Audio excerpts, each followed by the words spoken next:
Cassiopeia. I saw Huni playing Cassiopeia top yesterday as well. So this is actually the sort of draft we have to sit there and wonder. Peanut finds him. There's the W there. Flag and drag comes through. Huni's so far forward. Can't get out of this one by the look of it. Slow up will come through from the roll of the barrel, but he still goes down. First blood over to Beyond. Usually whenever I play against Riven in solo queue, it feels like it might as well be Faker. That's going to be Cataclysm coming down in onto Huni. He's already quite low. Takes quite a bit. Body slam forward with the flash. Peanut tries to find the kill, can't get it.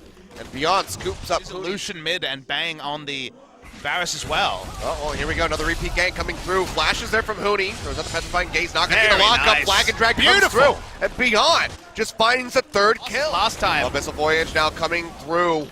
Peanut down to the bottom lane. TP coming out here from ADD, trying to join in the fray. Lockups coming down. Built over Peacemaker, ripping through Peanut's HP bar. The Devour is there from Wolf to try to keep him alive. Dies in the belly! But he's just going to die inside Tahm Kench. Faker just now arriving. Can they turn it around is going to be the question. As ADD does get slowed up. Trying to find a pick. Like Zyra often can be. Yeah. Not going for the sword flash, but that's going to be Shockwave in onto Faker. Pulls him out, but the culling comes down, and can they finally do it? Yes, they do. SKT puts a kill on the board.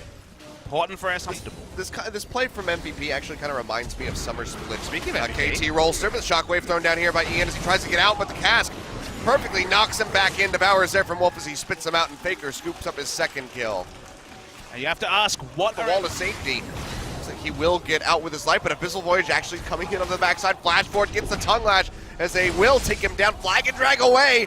Blast Cone's not there. Should just be one more smack. Slows him up yet again with the tongue. Goes back forward, but just hands the kill over to Faker. And this is all with Huni, not even in. And now SKT looking to duo Baron. Yeah, I mean, ADD's down at the bottom.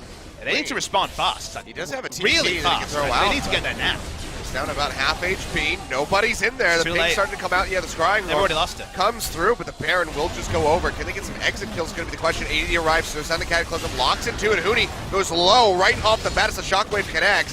Devour comes through from Wolf. He tries to keep him alive. Flash away from the Cassiopeia into the Drive Rush. Gets body blocked from the Ace in the hole.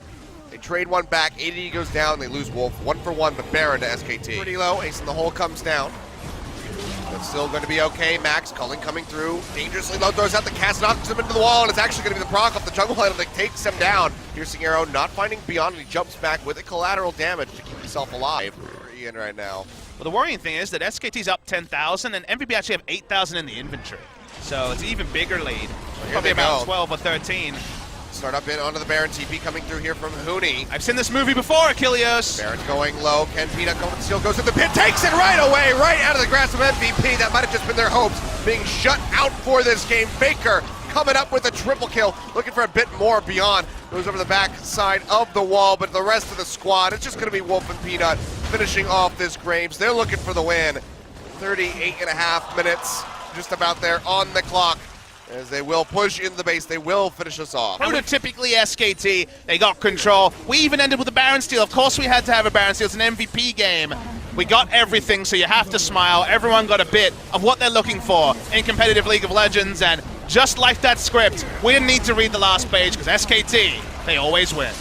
That they do. Rough start at the beginning of that one, especially for Huni in the top lane. And even Peanut not really able to find any ins to get something on the board for the squad. But they do come up with a victory in the end. I wish I could understand. I wish I could be in Koma's head right now to see how much elation and rage he was feeling at the same time. It would definitely be 100% of both. I think want to high-five somebody while you're face-palming simultaneously. The slide is for rage and also elation at 100. Like, it shouldn't be possible. It's supposed to be 50-50, but that's not how it went in this particular game. Also, the MVP coach has to unwind what happened this game. Everybody's got to just cool off, so these next couple minutes, as we get ready to go into a commercial break, will be much needed from either side. But what happens with SKT? Will they come back? Will they still play Huni and Peanut? Because it was a little bit rough. Do they want to give some more playtime to Untara, perhaps? Here's what I'll say. If they were running Untara and Blank, the early game would not have gone the way it did in this game. Does Orianna fit the comp? They decide to take the jar over and then just wait and see.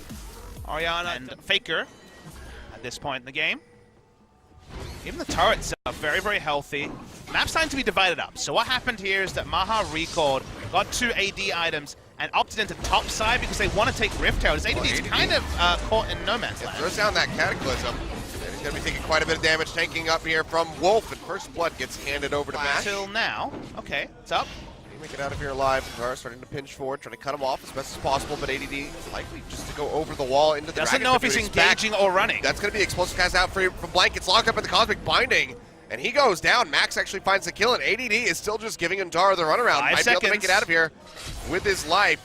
Dash forward from Antara, trying to finish him off. Tempered Fate comes through. Has the repulse to keep himself safe. Cataclysm comes down. Blacken drags out. Can he make it out, though? Bang. Trying to push forward, trying to get an angle, but it's just a bit too dangerous for him. Instead, they will be able to take down Beyond. So MVP were controlled in their Rift Herald usage as Faker's hit by the Tempered Fate. That comes down this time. They have the Cosmic Binding into the Shockwave plus collateral damage. He will go down as MVP puts a second kill on the board. I'll extend the window for the Rift Herald and give it a 7 out of 10. We'll include the back end. Pretty well for Antara, and now he's got pressure on the center turret.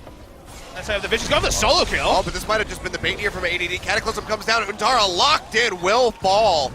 Very nicely done, ADD, having faith in his... So still something. It looked comical from Antara, but he wanted to make a play and have his team take Baron. Now Baron's once again on the menu, but this time it's MVP. We've seen this before. This time it's Blank, though. I mean, it's 10 seconds on the clock there, and Titans have the TP available, but the Baron's going to go low. Tempered Fate comes out, locks up Blank, which means Beyond can get it. They take the magical journey out to safety, and they find some kills on the escape. Looking for Max. Cosmic Binding comes in, not going to find a stun. He will go down. But it seems like SKT might not get more than that. Abyssal Voyage comes through, and immediately they just rip right through Bang. No object. Dragons, not for a while, but they're actually just All right, going to be sticking this around. time. They're looking for Faker. Advantage Veil getting pop flashes away. Cataclysm comes down now, locked into the pit. They knock him back in with the Shockwave. Wolf unable to get close enough for the Devour, and now MVP with that Cassiopeia taken out. The first brush was too conservative, the second one much better, and they want more here to MVP. Going to be looking for the inhib. That's going to be explosive cast coming through as Beyond gets knocked in. Wolf going low, pops a great held shield, but there's just not much left of him. He will go down. Collateral damage from Beyond takes him out. Now the inhibitor line is going to be broken by MVP. Antara not even able to continue the split push. Bang, nor himself in the mid lane. Will be recalled. Arrow comes through, does lock up ADD and Antara, getting ready to TP in. 2000. Going low, Blank, can he make it into the pit this time? Body slams in, the spike comes through way too early, gets taken by Beyond in the end. One kill picked up as Ian does go down. But they pursue forward.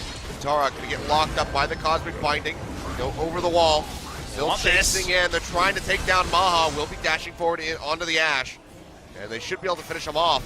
Now the base, they're going to have to go back because that is under siege. The Super Creeps pushing into the bottom side, looking to take out. Engage, still hasn't started. They're going to pop in ADD. Can he make it over to the portal? Yes, he can. Takes a magical journey out. Dar will be jumping in onto Max. And he picked his golden, Throws apparently. down the redemption. That's going to be the Tempered Fate coming Oh, through. misses Max. from Orianna. Yeah, will still die. Ash Arrow. How much does Faker want this? He wants the lot! Flashes in. That's going to be redemption coming down.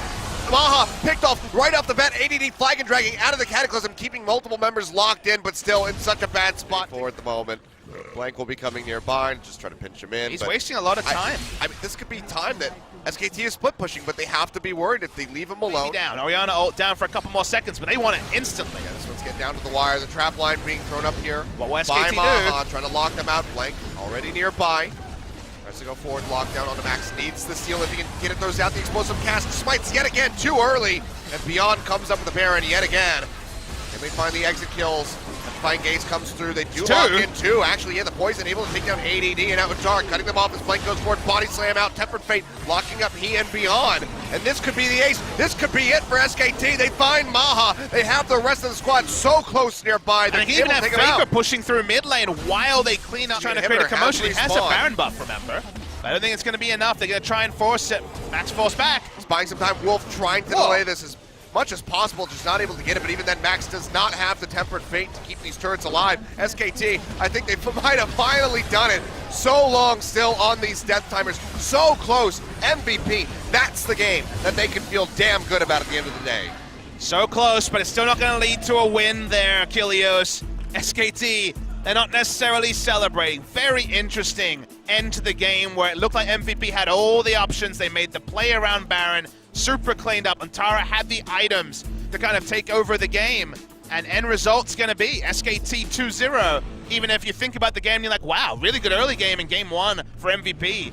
mid-game to late game in Game 2, pretty good by MVP as well, but no points and another continuation in the loss streak for MVP. Now, if only we could just connect the dots between the two, take the start of Game 1, the mid to late from Game 2, put them together, and then have a victory. They've had series where they've had neither of those bright spots, so there were bright spots here. This is better for MVP, but you're going to have to probably tell the players that tomorrow after they've calmed down, because they would have felt close in 2 games and yet come away with not even an improvement in their game win-loss score. Yep. Well, on the other side of the coin, Blank remains undefeated for SK 11-0, Telecom. baby. So, yeah, well into the double digits now. And honestly, he was probably one of the poorest performing members on SKT in that second game. Will he reach 8?